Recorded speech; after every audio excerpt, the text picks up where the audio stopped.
날씨가 요즘 아주 덥진 않습니다. 그죠? 선선한 게 날씨가 좋습니다. 예. 요즘 휴가철이라서 여기저기 요즘 놀러를 많이 가는데 여러분들은 다 우리 부처님 법을 공부하러 오시고 하는 거 보니까 대단하신 것 같습니다. 저희가 최근에 되게 놓아버리기를 가지고 공부를 하고 있는데 되게 어려운 부분들을 계속 다루고 있습니다. 저번 주에 깨달음의 단계 중에 첫 번째 단계인 예류, 에 대해서 저희가 다뤘고요. 수다원이라고도 하기도 하죠. 그리고 요번 시간에는 이어서 이제 또 예류와 관련된 내용에 대해서 다루는 내용입니다. 390페이지부터 오늘 할 차례입니다.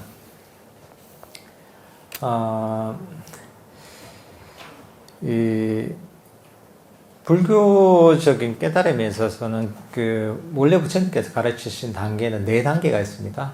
예류, 임류, 불안, 아라한 이렇게 해서 4단계가 있습니다. 그 중에 깨달음의 첫 번째 단계가 예류입니다. 수다원이라고도 많이 하죠. 우리가 수행을 통해서 예류에 이르러서 예류자가 되면 10가지 족쇄 중에 3가지 족쇄가 파괴된다고 했죠. 첫 번째가 유신견, 두 번째가 계금치견, 세 번째가 의심이 사라진다고 했습니다. 유신견이라고 하면 오온이 나라는 생각. 그러니까 이제 이 자아관념이 완전히 깨지는 거죠. 에고에 대한 어떤 믿음, 미혹이 완전히 깨지는 겁니다. 그리고 계금치견 같으면 어떤 의뢰나 의식, 형식을 통해서 어떤 깨달음에 이룰 수 있다는 그런 이 견해가 깨지고, 세 번째 의심은 이 불법성, 부처님과 부처님 가르침과 그리고 부처님의 제자들, 승단에 대한 그런 의심이 사라지고, 또 부처님께서 가르치신 계에 대한 그런 의심이 사라지면서 어떤 믿음이 확고해지게 됩니다. 어떻게 보면 이제 이런 예류, 깨달음의 첫 번째 단계는 어떻게 보면 바른 견해가 완전히 확립된다고 할 수가 있습니다.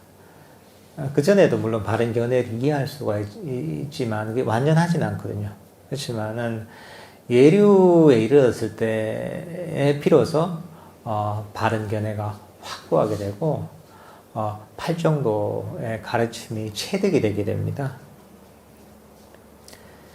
이런 어떤 예류에 이르기 위해서, 어떤 깨달음에 이르기 위해서는 앞서서는 저희가 이제 계정의 사막을 다 닦아야 된다고 했죠, 그죠? 그러니까 우리가 덕행을 바탕으로 해서 삼매를 닦고, 삼매라는 게 이제 명상을 통해서 단계적으로 쭉 닦아서 초선, 2선, 3선, 4선이라고 하는 바른 선정을 닦고, 그리고 바른 선정을 통해서, 바른 선정에서 경험하는 아주 강력한 어떤 알아차림, 마음챙김, 또 바른 선정을 경험하면서 경험하게 되는 무상과 무아, 고통에 대한 어떤 실질적인 어떤 경험의 데이터를 가지고서 저희 어떤 아주 깊은 통찰이 일어나게 되고, 통찰이 그런 아까 얘기했던 3가지 견해, 3가지 어떤 족쇄라고 하는, 우리를 묶고 있는 족쇄를 소멸시키게 됩니다, 이게. 이제 그렇게 되면서 이제 수다원과에 이르게 되고, 예류에 들게 되는데, 그렇다면, 보통 이런 어떤 깨달음에 대한 초기 불교 쪽에서는 논쟁 중에 한 가지가 뭐냐면, 그러면, 이런 깨달음이라는 것이 선정이 없이, 바른 삼매라고 하죠. 바른 삼매인 선정이 없이도 가능한가? 여기에 대한 사실은 논쟁이 되게 아주 치열합니다, 이게. 그래서, 크게 나누면은, 흔히들 이제 순수 윗바사나라고 하는 게 있습니다. 순수 윗바사나. 이건 뭐냐면, 선정이 없이, 그냥, 흔히 얘기하는 윗바사나만 닦아도 이게 충분히 깨달음을 이룰 수 있다. 이렇게 이제 주장하는 그런 경우가 있습니다, 이게. 그리고 이제 그 반대쪽에서는 그런 것은 경전에 맞지 않다. 부처님 가르침에 맞지 않다. 팔정도에서도 보면은 정견, 정사유, 정어, 정업, 정명, 정정진, 정념, 정정에서 나오듯이 마지막 팔정도 8번째가 정정이거든요. 그러니까 바른 선정, 이 팔정도의 마지막 8번째 요소이기 때문에 이런 선정이 없이 어떤 깨달음을 이룬다는 것은 부처님의 가르침 이론적으로도 맞지 않다. 그 실질적으로 수행상에서도 맞지 않고 이렇게 해서 이제 이 두 가지 어떤 이 관점에서 그 논쟁이 있습니다. 이게 일반적인 관점에서 보면 그 어떤 부처님 가르침에 따라서 보면 사실 후자가 맞죠. 이게 뭐냐면 팔종도 8번째 요소가 바른 선정이시고 이고 또 부처님께서 많은 부분에 있어서 사실 선정에 대한 얘기를 하시거든요. 그렇지만 그래도 가능성은 있지 않냐 하는 또 그런 얘기가 있을 수 있잖아요. 그래서 거기에 대해서 여기 이런 그 내용을 여기 이제 풀어놓은 겁니다. 제가 보기에 이제 아잠 브라함 스님께서 이런 내용을 써놨는데 저도 한번 여쭤봤거든요. 이게 가능한가요? 이게 선정이랄까 그런 깊은 선정 없이 깨닫는 게 가능한가요? 그러니까 가능하겠나 하시더라고요. 당신은 거의 뭐 이론적으로는 가능하지만 실질적으로 가능하겠나 하는 정도로 생각을 하시고 계신 것 같아요. 근데 이제 거기에 관한 내용입니다. 근데 아까 말씀드렸다시피 경전상에서는 기본적으로 바른 선정의 바탕을 두고서 깨달음을 얻을 수 있다는 게 기본적인 경전의 가르침입니다. 사실 석가모니 부처님의 깨달음을 봐도 사실 그런 과정이거든요. 석가모니 부처님께서도 어린 시절 초선정의 경험을 떠올려서 고행을 버리시고 그 어린 시절에 경험했던 그 중도의 길로 이제 전환을 하셔가지고 초선, 2선, 3선, 4선을 경험하고 나서 거기에서 생긴 강력한 어떤 경험, 강력한 마음 챙김, 강력해진 마음을 가지고 번뇌를 소멸시켜서 깨달음이 이뤘다. 이렇게 이제 경전에서도 얘기를 하거든요. 그러니까 석가모니 부처님 당신도 사실은 그런 선정 경험을 통해서 그걸 바탕으로 해서 깨달음에 이르셨다고 이렇게 직접 그 경전에서 말씀을 하십니다.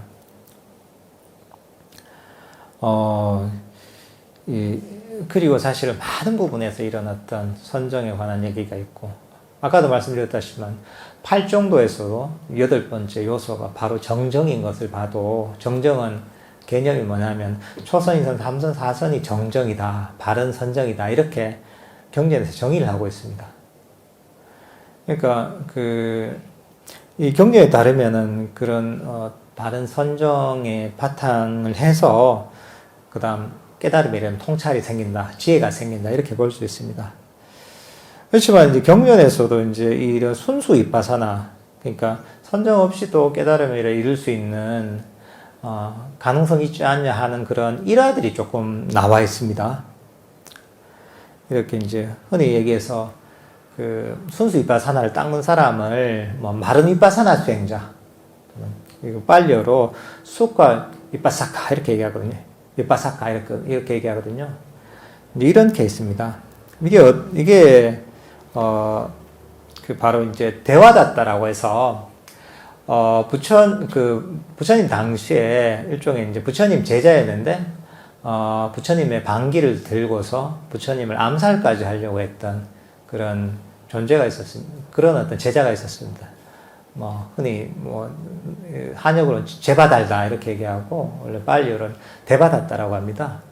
이 대바다따라는 인물은 원래 부처님의 친척입니다. 한 4촌 정도 됐다고 해요. 아주 가까운 그 친척이었고, 어릴 때부터 아주 똑똑하고 잘생겼고, 또 왕족이기 때문에 품위도 있고 해서, 출가해서 되게 그 사람들한테 굉장히 인정을 받았다고 합니다.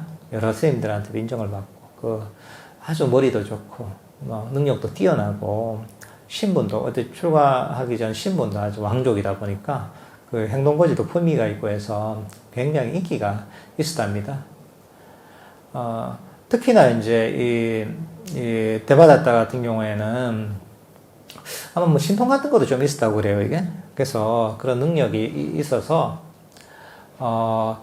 따르는 신도들이 되게 많았다고 합니다. 그 중에서 그 따랐던 신도가 누구냐면, 그 마가다국, 그러니까 부처님께서 주로 활동하셨던 데가 그 마가다국과 코살라국인데, 그 중에 마가다국. 그러니까 영축산이 있는 곳이 마가다입니다. 뭐 왕사성 그랬잖아요. 마가다국의 왕사성이 있는 나라가 마가다국입니다. 마가다국의 왕이 원래 빈비사라 왕입니다. 빈비사라 왕인데, 근데 이제 빈비사라 왕의 아들이 아자타사투 왕자가 있었습니다. 근데 이제 아자타사투 왕자가 이 반역을 일으켜요. 반역을 일으켜서 아버지를 감옥에 가둬요. 그래서 이제 거기 가면 이제 그 감옥 자리가 있거든요. 이게 지금으로 치면 저기 라즈길이라고 합니다. 현재 라즈길이라는 불교 성지인데, 거기에 보면 거기에 중림병사가 있고, 그리고 우리가 영축산 들어봤죠, 그죠? 부처님께서 설법아이쪽 수행을 많이 하셨던 그런 영축산도 라즈길이 현재 라즈길이라는 것이고, 당시에는 마가다의 그 왕사성이었죠. 이제 거기서 이제 그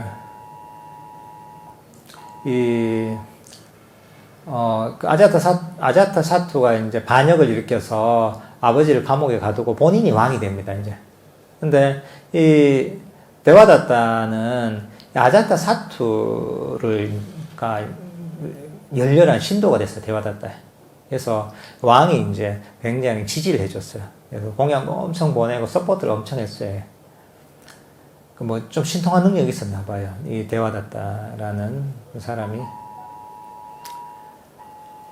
그리고 이제 데와다tta, 부처님에 대한 반역자에게 나오니까 바로 이제 알람이 울리네, 그죠? 위험하다니. 그죠? 그러니까 이제 이 데와다tta가 그랬는데, 그래서 이제 데와다tta는 이제 내가 이제 이 정도 능력이 있고, 이 정도 내가 신도도 있고, 내가 뭐, 부처님보다 못할 게 뭐 있냐, 이런 생각이 들었던 거죠. 그래서, 부처님한테 요구를 해요. 부처님, 이제 연세도 드셨는데, 은퇴할 때가 되시지 않았습니까? 연세 드셨는데 좀 편안하게, 쉬십시오. 내가 교단은 내 능력 있는 내가 한번 꾸려보겠습니다. 그걸 몇 번이나 그걸 얘기를 해요. 부처님은 거기에 전혀 동의를 안 하시죠. 몇 번이나 얘기를 합니다. 그러면서, 대화를 한 5가지, 몇 가지 주장을 합니다. 우리 성단을 개혁해야 됩니다. 지금 이대로는 안 됩니다. 이게 너무 느슨해요, 지금 이게 생활하는 게. 긴장이 없어져가지고 너무 스님들이 지금 이대로는 안 됩니다. 하면서 내가 그 공약을 내세우는 거죠. 내가 이 교단을 내가 접수를 하면은, 이 모든 스님들이 숲 속에서만 생활하도록 해야 되고, 만약에 말에 생활하면 이거는 처벌을 해야 되고, 그 다음에 이제 걸식으로만 생활해야 된다. 당시에도 주로 이제 탁발을 다녔지만, 때로는 누가 공양청이라고 해서 집안에서 뭐 스님들 모셔서 아주 맛있는 공양을 올리면 공양청을 받기도 했거든요. 그래서 보면 뭐 부처님이 맨날 안 좋은 음식만 드셨던 거 아닙니다.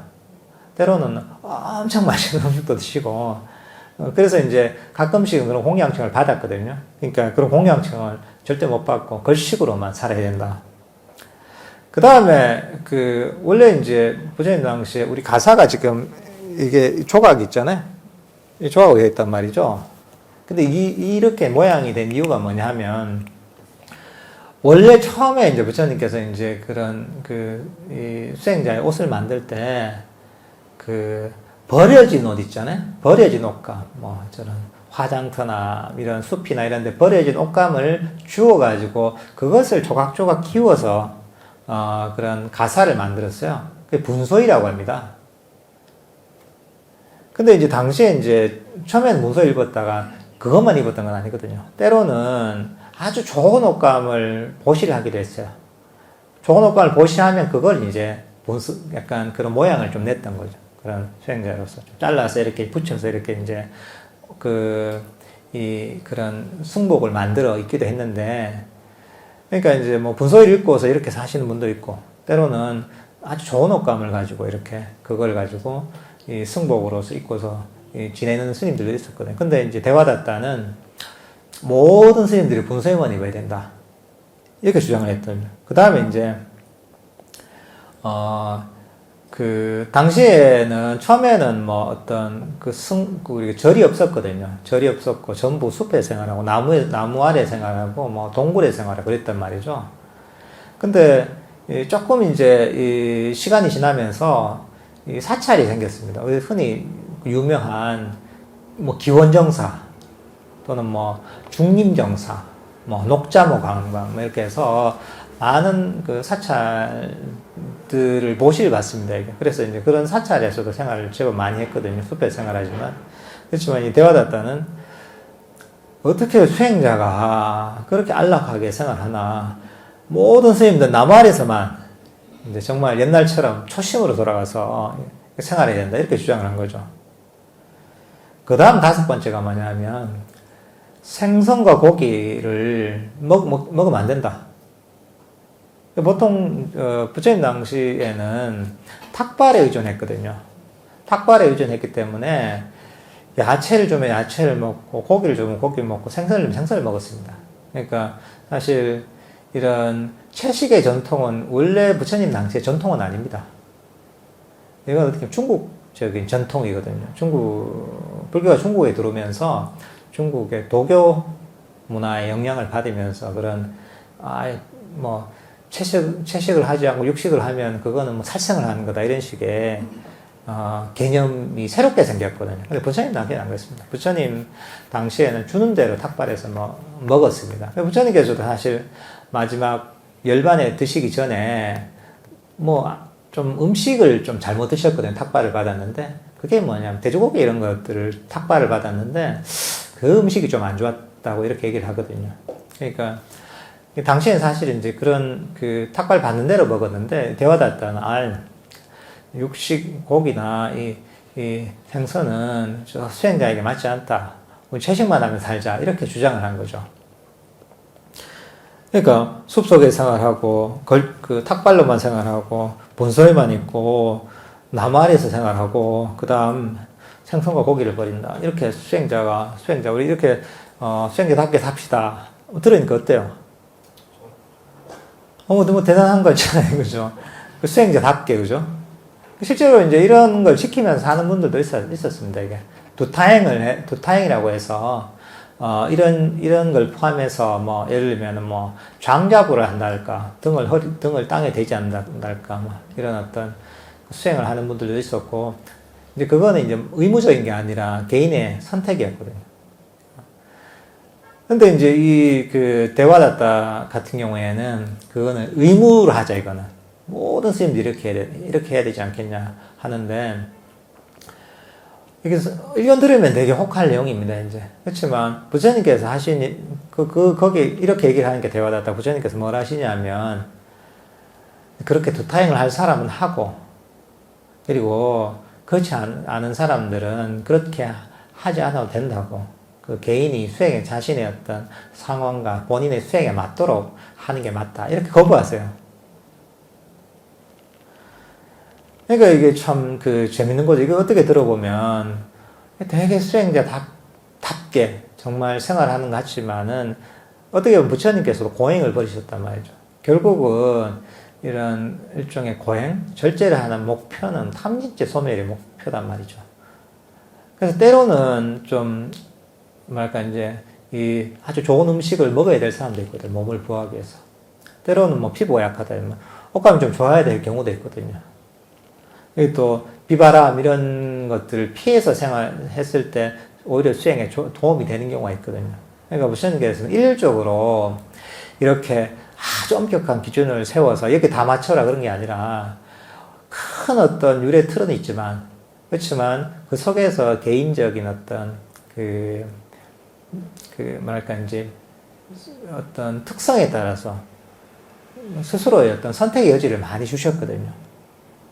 근데 이제 대화다타는 어쨌든 그걸 다 무시하고 아주 엄격하게 해야 된다. 이렇게 이제 주장을 한 거죠. 어떻게 보면 이게 이제 본인이 이제 이런 이 교단의, 불교 교단의 걸 장악하기 위해서 이제 또, 말까 이렇게 주장을 했을 수도 있는 거죠, 이게. 왜냐하면 이게, 이런 얘기를 하면 뭔가 아주 새로운 개혁을 하는 것처럼 또 일부 사람들은 지지할 만한 또 내용이잖아요, 이게. 근데 이제 부처님께서 받아들이지 않죠. 본인한테 교단을 넘기라는 이런, 요구도 받아들이지 않으시고, 또 이런 5가지 아주 엄격한 계율을 시키자 하는 것도 받아들이지 않으셨죠. 그러니까, 이 대화다타가, 야, 내가 이게, 이 평화적으로 내가 이 교단을 장악하는 건 불가능한 거구나 하고서, 그럼 내가 이 교단에서 나를 지지하는 사람들 끌고 나가서 새로 하나 차려야 되겠다 생각하는 거예요. 그러면서 이제 특히나 신참 비구들한테 막 설법을 하는 거죠. 특히나 이런 엄격한 수행을 얘기하면서 그런 얘기를 한 거죠. 또 보통 약간 이런 경향성이 있습니다. 처음 출가를 하면은 약간 뭐 다른 분야도 마찬가지겠지만은 좀 넓게 보는 눈이 없거든요. 그러니까 엄격하면 좋은 줄 아는 게 있습니다, 이게. 그러니까 그런 어떤 처음 출간 한 500명 정도의 수행자들을 설득을 시켜가지고 본인이 이제 데리고 나옵니다, 이게. 막 설득을 시켜서 이렇게 우린 제대로 수행하자 이렇게 해서 설득을 시켜서 나오는데 그리고 나서 이제 이 얘기를 부처님께서 듣고서 사리불존자하고 목련존자한테 얘기를 합니다. 지금 대화다타 얘기를 듣고 나갔던 시천비구들 다시 데리고 오라고 설득해서 이렇게 해서 이제 사리푸타 존자하고 모갈라나 존자가 이제 이 대화다타가 이 500명의 그런 비구들을 끌고 왔던 그 장소로 갑니다, 이제. 가서 이제 대화다타가 이제 사리푸타 존자하고 모갈라나 존자를 보니까 착각을 한 거예요, 이번에. 아, 그래. 사리푸타도 내 가르침을 들으려고 오는구나. 이게, 전향을 해서 나한테 오는 건 생각을 한 거예요. 그러니까 이제 본인도 이제 부처님 흉내를 낸다고, 내가 잠깐 쉴 테니까 사리푸타 자네가 신참비구들한테 좀 법문을 좀 하라고. 난 좀 쉬겠다고. 이렇게 얘기한 거예요. 본인이 잠에 골아 떨어졌는데, 사리푸타는 사실 이제 이 비구들 데리러 온 건데, 그래서 막 법을 설해 설득을 한 거예요, 이제. 그래서 다 설득을 시켜서 이제 500명의 비구들 데리고 와버려요, 이제. 이제 그렇게 돼서 이제, 푹 자고 나서 일어나니까 아무도 없는 거예요, 이게. 아무도 없어가지고, 얼마나 이게 분하겠어요. 내가 이제 뭐 좀 해보려고 하는데 나한테서 다 제자들 다 뺏어가려고 하다니 나처럼 뛰어난 사람한테 이러면서 앙심을 품게 되는 거예요, 이제. 석가모니 부처님한테 앙심 품으면서 이제는 안 되겠다, 이제. 우리 평화적인 방법으로 안 되고 정말 이거 전쟁이다 한 거예요. 그러면서 자기 수원자가 아자타사투 왕이 있잖아요. 아자타사투 왕이 어떻게 보면 자기 아버지를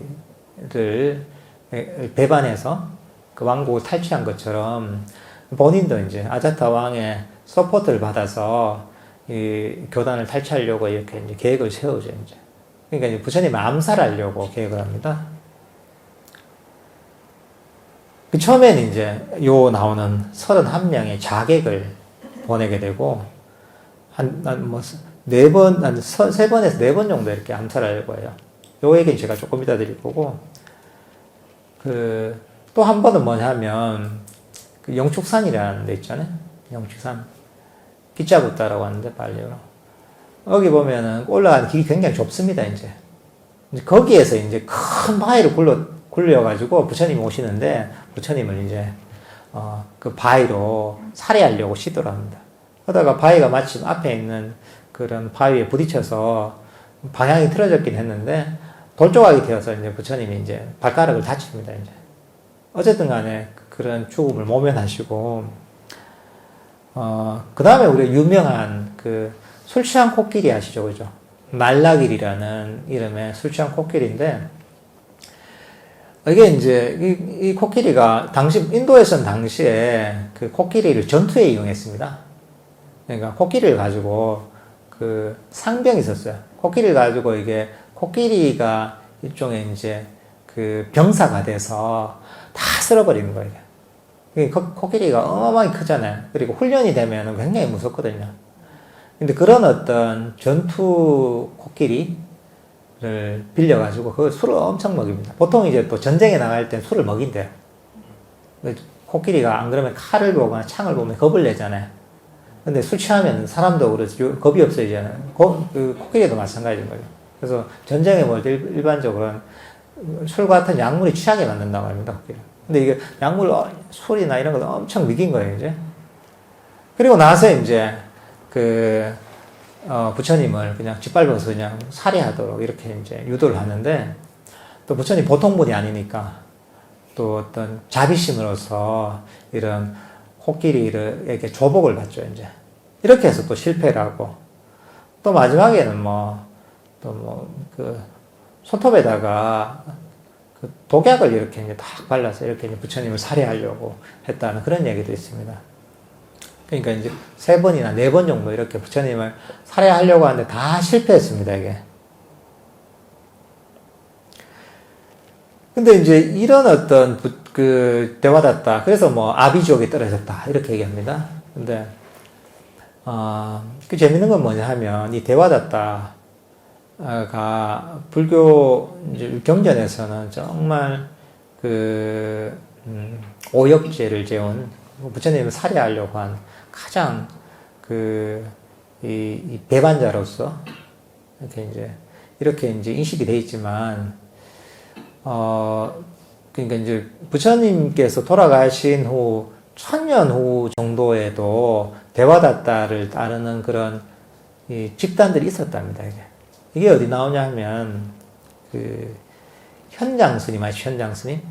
당나라 초기에 어떤 구법승이었죠. 인도에 가서 이제 많은 경전을 갖고 오고, 그리고 이제 그 경전을 갖고 와서 중국에서 번역을 하고, 또 인도에서 거기 계셨던 게 한 16년 정도 계셨어요. 16년 동안 계시던 인도에서 또는 거기에 인도에 오가는 과정에서 그 경험을 이제 또 대당서역기라고 해서 그런 책을 써서 아주 이제 유명한, 세계적으로 유명한 지금 그런 여행기가 됐죠, 그죠? 근데 여기에 보면 이 대당서역기에 보면은 당시 부처님께서 돌아가신 지 1000년 정도 지났는데도 불구하고 당시 인도에서 대화다tta를 따르는 그런 무리들이 있었다고 합니다. 그래서 거기서는 다른 부처님들은 모시는데 서가모니 부처님 안 모신다. 안 모시고 또 거기 우유나 이런 것들을 또 안 먹고, 그래서 이제 그런 전통을 따르는 무리들이 있었답니다. 아마도 이제 대화다tta도 아비지옥에 떨어졌다 이런 건 약간 상징적인 의미인 것 같고, 아마 1000년 후에도 존재했던 거 보면 당시에도 상당한 이제 능력가였기 때문에 쇠를 이뤄서 이렇게 아마 활동을 하지 않았겠나 하는 그런 추측은 할 수가 있죠. 근데 어쨌든 간에 이제 대화다tta가 이 부처님께 앙심을 품고서 부처님을 살해하려고 하는데, 좌객을 보냅니다. 좌객을 보냈는데, 이 대화다tta가 되게 이제 친밀한 사람이었나 봐요. 아주 철저한 사람이어서 증거를 다 없애려고 했어요. 보통은 좌객을 1명 보내잖아요. 근데 그게 아니라 1명 보내면 1명이 보내고 나서 발설할 수가 있잖아요. 그래서 그 다음에 이제 한 명을 부처님을 죽일 자객을 한 명 보내고, 그리고 죽이고 나면 그 자객을 죽일 자객을 2명을 보내요. 그 또, 2명이 또 발설할 수가 있잖아요. 그러니까 이 2명을 죽일 자객 4명을 보내요. 그 뒤에. 그리고 이제 이 4명이 또 발설을 할 수가 있잖아요. 비밀을. 4명을 죽일 자객 8명을 보내요, 이제. 8명도 불안하잖아요. 8명을 죽일 자객 16명을 보내요, 이제. 그래서 이제 이 정도로 오면은, 그 어떤 증거를 찾기가 너무 힘들잖아요, 그죠? 16명, 너 누가 죽였는지, 이 따라가는 이 고리가 굉장히 길어졌잖아요. 이제 그렇게 해서 이제 증거를 인멸하고, 이제 완전 범죄를 계획을 했죠, 이제. 근데 혹시라도 한 명이 실패하면 또 2명이 이제 그걸 또 부처님을 죽이는 식으로 했던 거죠, 이게. 근데 이제 또 부처님이 보통 분이 아니니까 자객을 부처님을 살해하는 자객을 교화를 합니다, 이제. 자비로서 교화를 하시고, 그래서 교화를 하고 나서 이제 지금 자객들이 저오니까 지금 다른 길로 가라고 딴 데로 보냅니다, 이게. 그리고 이제 또 2명이 오니까 2명도 교화를 시킵니다, 이제. 또 딴 길로 가라고. 그다음 4명이 다시 오잖아요. 4명을 교화시키고. 그 다음에 또 8명을 교화시키고. 그 다음 16명까지 다 그 법으로서 교화를 시킵니다, 이게.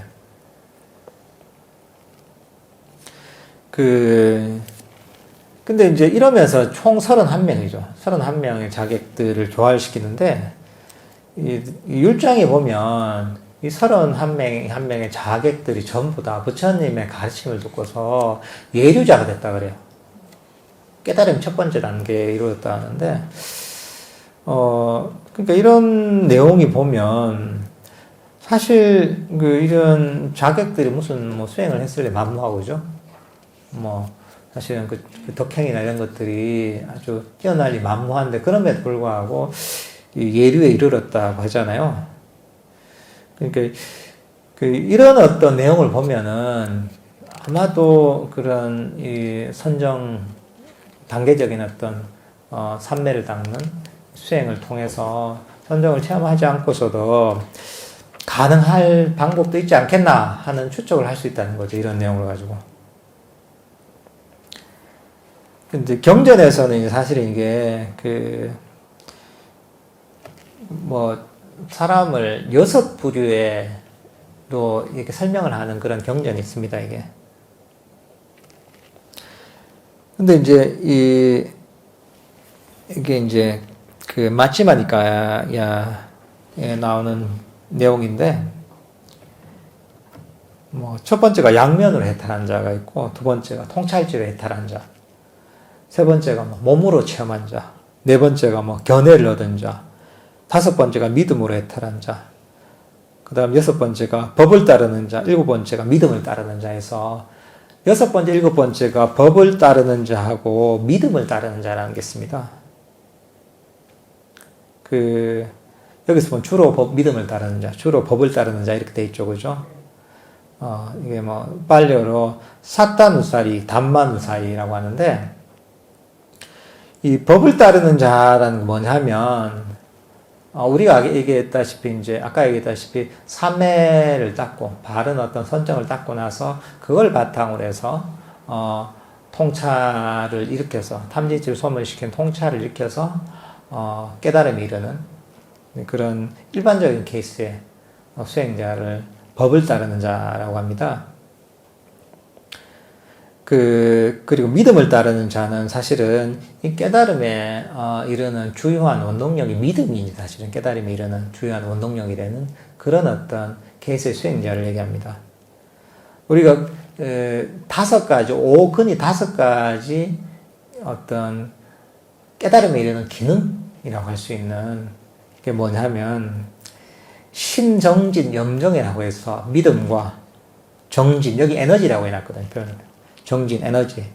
그 다음 염, 알아차림. 그 다음 정, 삼매. 그 다음 해, 시에. 이 다섯 가지 깨달음에 이르는 기능이라고 할 수가 있습니다. 이 다섯 가지 기능을 잘 개발해야지 저희가 이제 깨달음에 이를 수가 있습니다. 근데,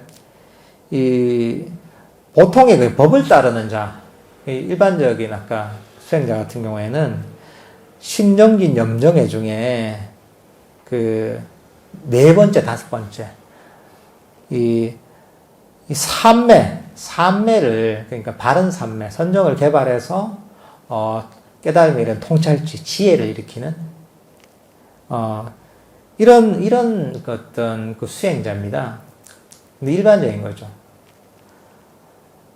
물론 이제 여기서 그 알아차림은 강력하고 어느 정도의 믿음과 정진, 에너지는 있는 거죠. 그렇지만 주가 되는 것은 어떻게 보면 그 삼매, 아주 깊은 삼매, 바른 선정이 주가 되는 것이죠. 그리고 이제 이 믿음을, 그러니까 이제 그 믿음을 따르는 자, 사타누사리는 어떤 수행자냐면, 그러니까 이제 이런 어떤 삼매와 지혜가 약한데도 불구하고, 그런 믿음과 여기서 정진, 그런 정적 에너지라고 할 수가 있습니다. 믿음과 정적 에너지가 굉장히 강력해서, 이제 그것을 통해서 이제 그 삼매와 지혜를 보충하는, 그래서 이제 이런 깨달음에 이르는 이런 어떤 그 사람을 주로 믿음을 따르는 자다, 이렇게 할 수가 있습니다. 그러니까 이제 부처님에 대한 믿음이 강력한 거죠.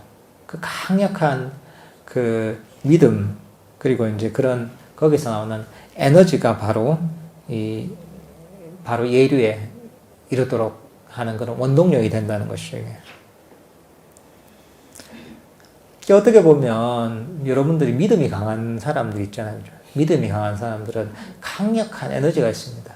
정적 힘이 굉장히 강합니다. 이게 믿음이. 지혜가 있어서 어떤 정적인 힘이 강한 사람도 있지만 때로는 믿음이 강력해서 그 에너지가 대단한 사람이 있습니다. 그 어떻게 보면은 좀 안 좋은 쪽으로 가면은 광신도들이 보면 에너지가 대단하거든요. 이게 그렇잖아요. 이게 어쨌든 간에 이게 안 좋은 쪽으로 믿음이 개발됐긴 하지만 그 에너지는 강력한 게 있거든요. 이게. 근데 이게 바른 쪽으로 말까 이제 부처님에 대한 믿음, 신심 이런 것들이 보면 깨달음의 원동력이 될 수도 있는 거죠. 그래서 보면 이제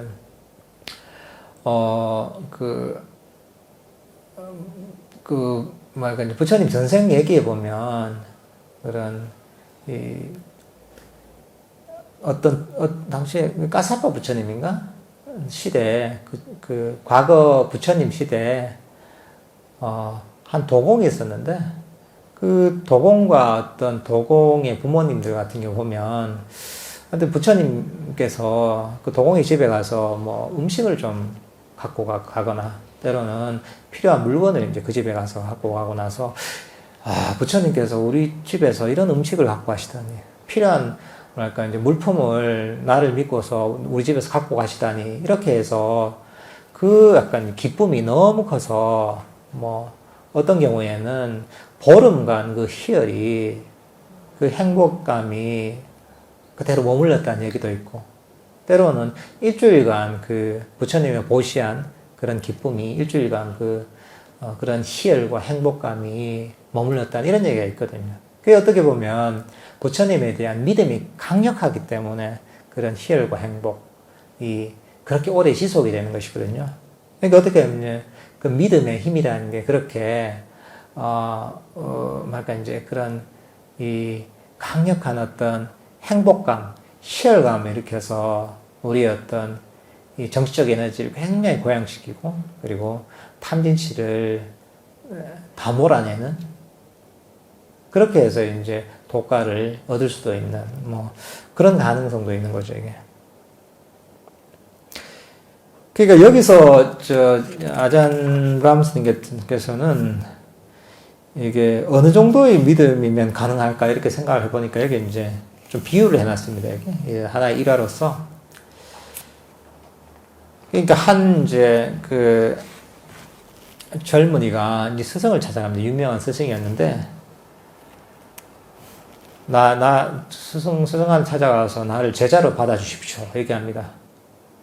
근데 스승이 보니까 제자들 받아놓으니까 말은 안 듣고 가르쳐 놓으니까 뭐 이해도 잘 못하고 해서 뭐 피곤한데 내가 왜 제자를 받냐고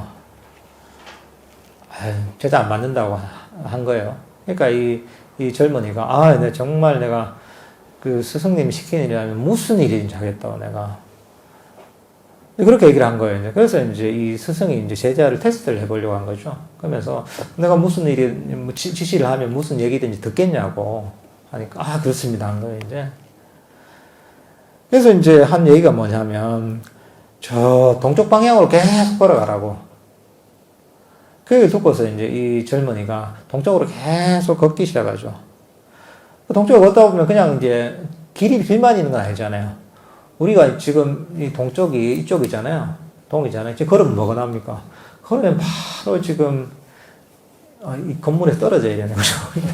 건물에 떨어지고 그 다음 넘어가면 이제 덤불을 헤치고 가야 되고 바다도 건너야 되고 이랬잖아요. 마찬가지로 여기도 그 동쪽으로 가다 보니까 가시덤불도 나오고 지나다 보니까 그 다음에 물이 가득 찬 진흙탕도 나오고 그 다음에 이제 또 쭉 가다 보니까 이제 호수에 되는 거죠.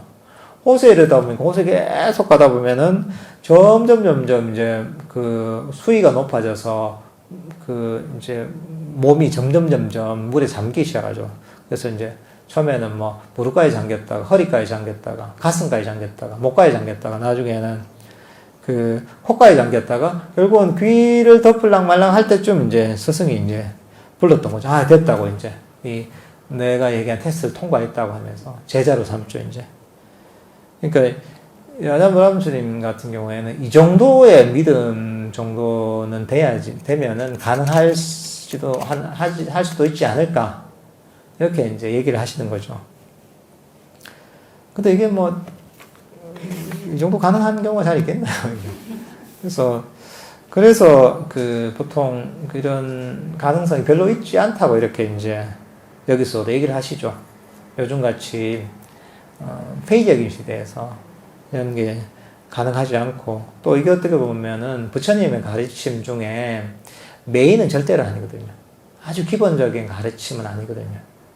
그러니까 우리가 믿음을 따르는 그거보다는 법을 따르는 그러니까 단계적으로 명상을 통해서 바른 선정을 개발하고 그리고 통찰제를 개발하는 이제 그런 어떤 그 길을 따르는 것이 좋을 것이다. 이렇게 얘기를 하십니다.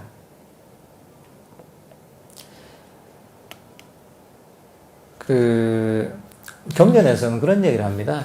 이제 연기를 보는 자는 법을 보고 법을 보는 자는 연기를 본다 하고 얘기합니다. 어떻게 보면 그 예류라는 것, 깨달음에 이른다는 것은 여러 가지 각도로 얘기할 수가 있지만은 이런 연기를 본다고 할 수가 있습니다. 그러니까 이게 모든 것들이 영원한 것이 아니라 결국은 조건지어진 것, 그 어떤 원인과 결과로서 존재하는 것이죠. 원인이 존재하기 때문에 어떤 결과가 존재하는 것이고 원인이 사라지면 결과도 사라진다는 것이죠.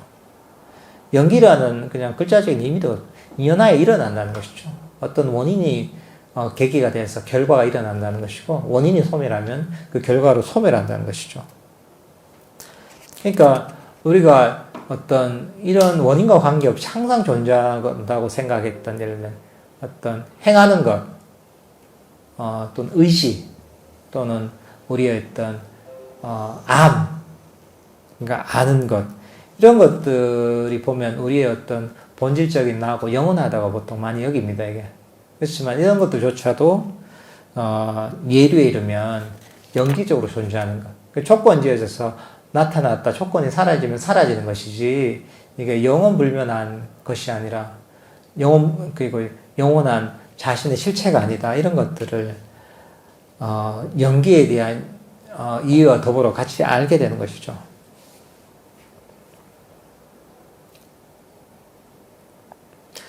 그리고 이제 이런 아까 얘기했던 우리가 자아로 여기는 그런 행하는 것, 의지 또는 암을 일으키는 원인에 대해서도 이게 이해가 되는 것이죠. 이제 이것들도 결국은 일어나는 원인이 있는데 그 원인이 뭐냐면 그게 흔히 우리가 얘기하는 가래라는 거죠. 존재에 대한 가래, 감각적 욕망에 대한 가래. 원인이 돼서 결국은 그것 때문에 어떤 의지도 생기는 것이고 어떤 순수한 알미라는 건 생긴다는 것이죠. 근데 이런 감각적 욕망에 대한 가래랄까, 또 존재에 대한 가래가 사라지면 그 원인이 사라졌기 때문에 결국은 그런 알미라는 것, 의지라는 것, 행하는 것도 사라진다는 것이죠. 그리고 저희가 그 12연기라고 해서 연기를 12가지로, 12단계로 나눠서 이렇게 설명하는 게 있습니다. 여기 보면 처음에 무명으로 시작하고 행식, 명색, 유기, 촉수의 치유 이렇게 해서 쭉 12가지로 설명을 합니다. 근데 여기서 뭐냐면 이런 어떤 예류자가 되면 우리의 어떤 존재 자체가 보통은 뭐냐면 우리가 재생을 한다 이러면 또는 윤회를 한다고 하면은 일반적인 관념으로는 윤회하는 주체나 자아가 있다고 여겨야지 이해가 쉽습니다. 이게 그래 나 몸이 죽고 나면 그래 내 영혼은 남아서 영혼은 그대로 남아있고 몸만 바뀌는구나 보통 이렇게 이제 이해하면 이해하기 쉽습니다. 이제 그렇지만 예류자가 되면 사실은 그런 고정불변하는 영원한 자아가 없이도 이런 원인과 결과관계에서 연기에 의해서 이게 자아가 없이 우리가 이제 재생이 일어나는 것을 정확하게 이해하게 되는 것입니다.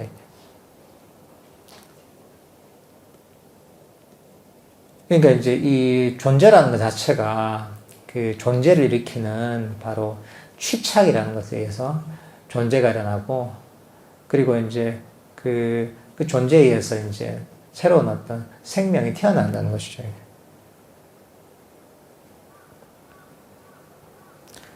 또는 이제 아주 좀 더 그 12연계에서 뿌리로 보면은 어떤 무명에 의해서, 무명이라는 게 뭐냐 하면 자아에 대한 환상이라고 할 수도 있고, 또는 영원한 본질에 대한 환상이라고 할 수 있고, 또는 이제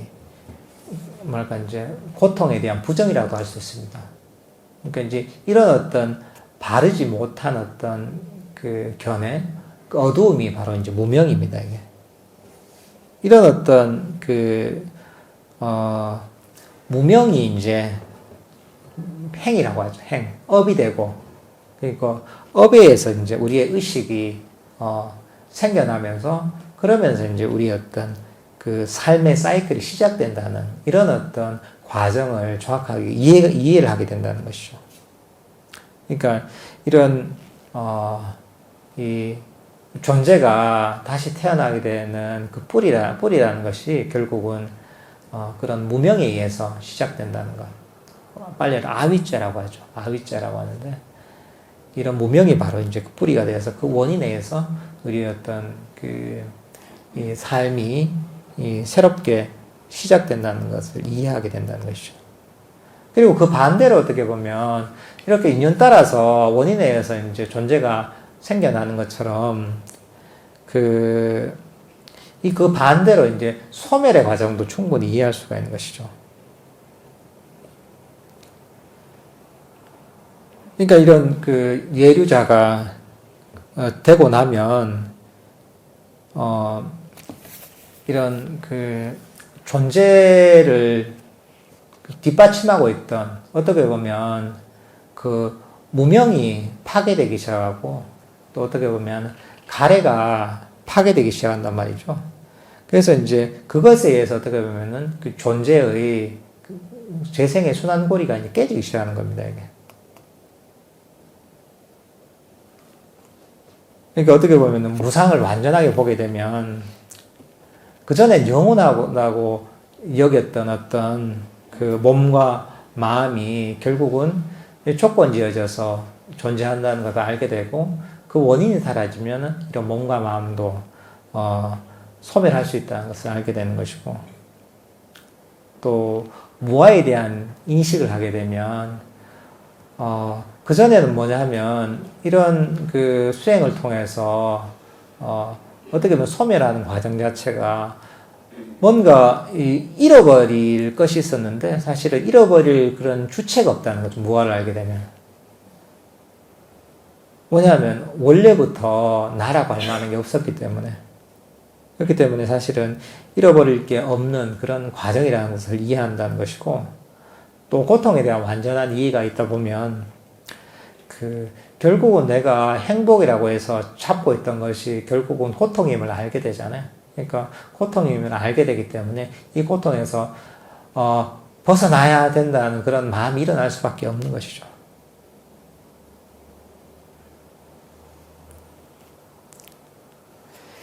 이제 그렇기 때문에 이런 어떤 고통에서 벗어나야 된다는 그런 절박감이랄까? 그런 마음이 일어나는 것이 뭐냐면 바로 이게 염호라는 겁니다. 빨리로 니비다라는 겁니다. 왜냐하면 이 염호가 일어나는 것.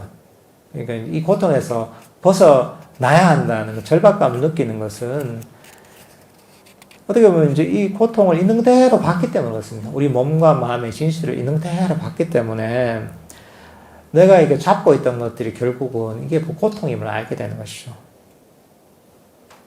여기서 그렇게 얘기합니다. 이제 사과가 있는데 사과가 맛있는 줄 알고 있단 말이죠. 이게 사과가 이제 정말 맛있고 정말 달콤한 것인 줄 알았는데 사과를 나중에 보니까 있는 그대로 보니까 썩은 데가 안 썩은 데가 하나도 없는 거예요. 모두 다 썩어버리는 거예요.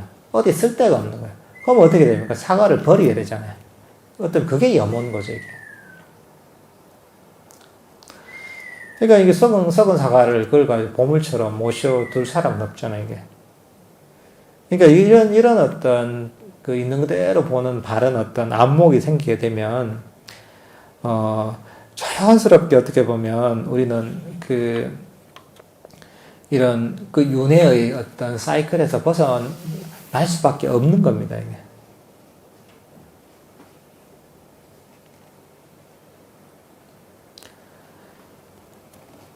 이제 그렇게 이제 어떤 그 무명과 이 갈에서 벗어나게 되면 이런 윤에서 그 삶에서 벗어나고 싶은 절박감이라는 그 염호가 생기게 되고, 이제 그 염호가 생기기 때문에 결국은 이 윤회의 어떤 사이클에서 벗어날 수밖에 없습니다. 그래서 그 예류자 같은 경우에는 금생을 포함해서 7생 안에 최대치가 완전한 열반에 든다 이렇게 얘기합니다. 그러니까 금생을 포함하지 않으면 6생 안에 최대치가 결국은 완전한 열반에 든다고 합니다. 왜냐하면 이게 더 이상 이게 내가 잡을 만한 애착할 만한 것이 없다는 것을 있는 그대로 봤기 때문에 그건 시간 문제가 되는 거죠. 이제 이런 어떤 윤회의 사이클에서 벗어나는 것은. 그 염호의 어떤 그 염호감이 느껴지면 그 다음 일어나는 게 뭐냐면 그 점차적인 사라짐, 위라가라고 합니다. 염호, 한자로는 이욕이라고 합니다. 위라가. 그러니까 점차적 사라진다면 뭐가 사라진다면 어떤 욕망과 악의가 사라진다는 겁니다. 감각적 욕망과 악의가 점차적으로 사라지게 됩니다. 이런 어떤 욕망과 악의가 점점 사라져 있게 되고, 그리고 이 자신의 어떤 이제 그 지혜의 정도에 따라서, 그러니까 무상에 대한 통찰의 힘이랄까, 또는 무아에 대한 통찰의 정도, 또는 고통에 대한 통찰의 어떤 그 정도에 따라서 최대 7생 안에 때로는 좀 빨리, 때로는 좀 늦게 차이는 있겠지만 결국은 예류자 같은 경우 완전한 해탈을 경험하게 된다는 것이죠.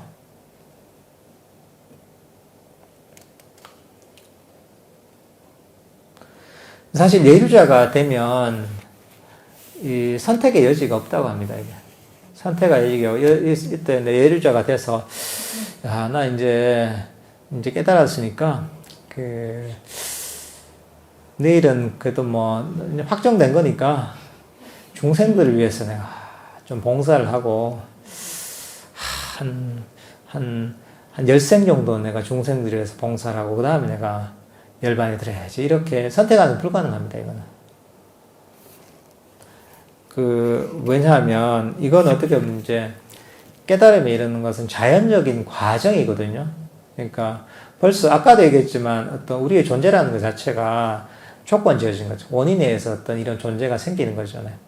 이런 윤회의 어떤 사이클을 도는 그런 에서 벗어나는 윤회하는 어떤 존재로부터의 소멸도 보면 자연적 현상이기 때문에 결국은 열반에 드는 그런 어떤 원인들이 벌써 형성이 됐단 말이죠.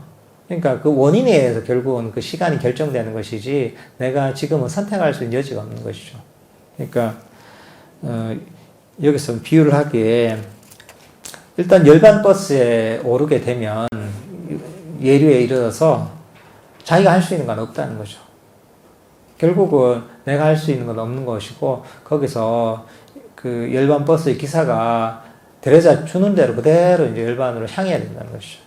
그래서 사실은 열반이 그러니까 수다원 예류가 굉장히 의미가 있는 겁니다. 예류 이전에는 사실은 항상 불안정하거든요. 불안정하고 악도에 떨어질 가능성도 있습니다. 예류 전에는 원칙적으로는. 근데 예류자가 되면 그것이 불가능하거든요.